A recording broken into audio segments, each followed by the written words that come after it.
So a quick shout out to the subscribers who encouraged me to keep going with MOTU.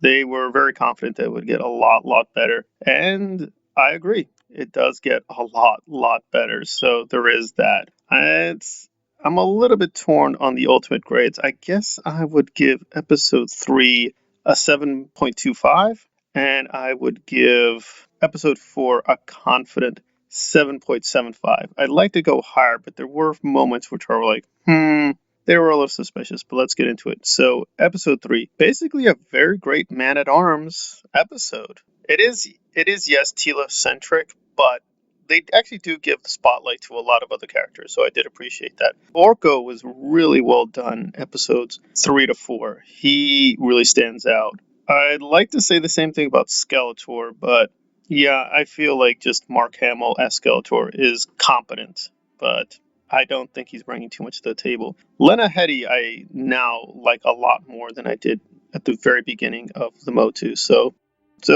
there are quite a few little bit of Easter eggs and a lot of treasures to behold. Visually, it's really stunning. In fact, the animation here is much stronger than the first two episodes. So I'm like, that was a little puzzling why there was just such a jump up in the quality of the animation, but I did appreciate it. And I'm a big Merman fan, so there was a lot to love about episode 3. And why this team is coming together does make sense, although I don't buy the central premise. I think the whole magic escaping is really stupid. But for what it is, I think it gets the job done. So it's fairly well plotted, and why characters do what they do, it makes sense. There's a lot of Easter eggs if you're a hardcore fan. Again, mostly on track. The thing is that while the plot and characters overall make sense, there was a little bit of cringe dialogue.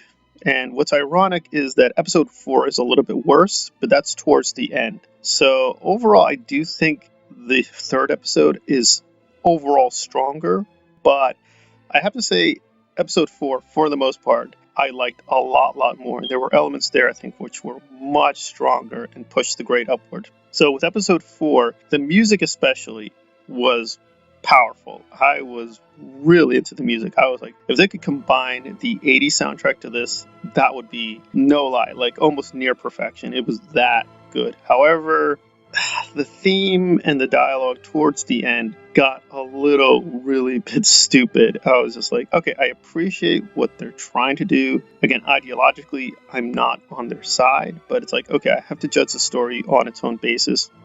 So it gets into this really silly girl power thing near the end of episode 4, and I have no problem with girl power. I have no problem with the thing as a theme, as long as it's well done, as long as it's well written. I have no hostility to that, but it just felt really self-indulgent. It felt tonally a little bit off, and the dialogue was just so hackneyed and dumb. It's going to force the grade downward, but otherwise I would give it an 8 out of 10, but it would be really distortive. So it doesn't last too long, but I thought that was really out of place. I thought it just was really stupid. So episode 3 is a little bit weaker, but it was less annoying. So I appreciated that. And I do like the way they transformed a few of the characters, like Beast Man. I thought overall his transformation makes sense in terms of why he looks so different. So overall, a pair of really good episodes, very strong animation, very good voice acting, again, more by the minor people, like, again, Orko and those kinds of characters. I am puzzled why Cringer is not much more prominent. I don't understand why he's not part of this adventure. He's been sidelined as a very much minor cameo. I don't know why. He just is. Oh, that was a little puzzling. But no, I'd say probably the best bet is watch episode 1, then go straight to episodes 3 and 4. You will miss some critical plot details if you don't look at episode 2. But overall, I mean, again, as a plot, it is cohesive, but I'm not impressed with the overall story because it's very uncreative. I don't think they're really doing anything new. I understand what they're trying for, to be more edgy and give more stakes and people die, so there's more meaning to the story in that way.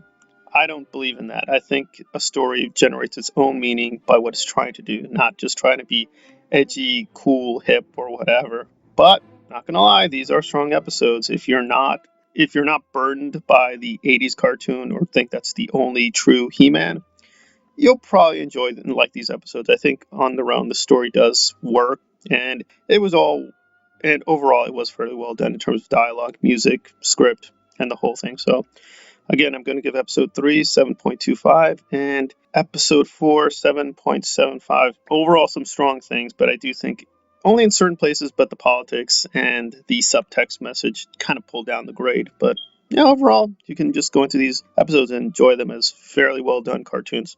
Is this really He-Man? No. This is really a very interesting but very narrow interpretation of MOTU. But it does have a lot of Easter eggs and a lot of nostalgia moments, so they're not disrespecting the legacy, but it is a very narrow interpretation of the mythology of He-Man. All right, thanks for listening.